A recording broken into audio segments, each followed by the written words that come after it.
endi borku vashi shilvor deylar borku, to'g'risi. Qarang, O'zbekiston terma jamoasi stadionga bir kun oldin Niderlandiya bilan o'ynashdan oldin yetib boryapti.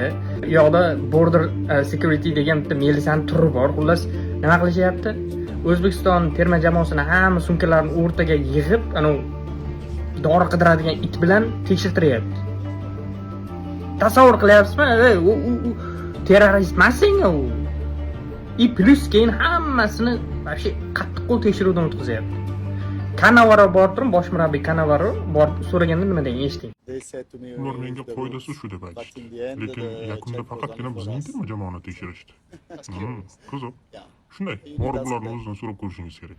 Endi xuddi shu vaqtda Ispaniya terma jamoasi Meksikaga yetib boryapti. O'sha o'rtoqlik o'yinini o'ynash uchun. Yerda nima bo'lyapti? Yomg'irda chiroyli Ispaniyaning an'analariga munosib qilib kutib olish uchun tayyorgarlik ko'rinyapti. Odamlar shunchaki sizlar yaxshi ko'raman Meksiko. Chotdi, zo'r.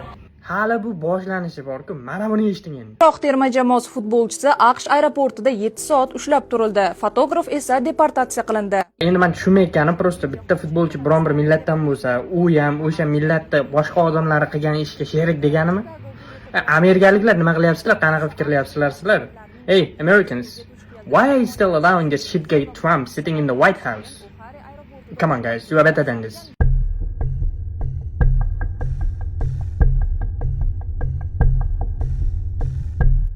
Bunisiga nima deysizlar? Bunisiga borku, menga portlab ketyapti. Tasavvur qilinglar, bu sizni qiyoslashingiz uchun bizda birinchi marta futbolchilar emas, hakamimiz jahon chempionatiga borgan, Ravshan Ermatov. Kak u somaliylik mana shu hakam o'zini millatidan birinchi jahon chempionatida qatnashayotgan inson. Qanaqangi faxrligini tasavvur qilyapsizmi? Shu odamda kirishga viza, ruxsat FIFA tasdiqlagan u narsani. Qaranglar.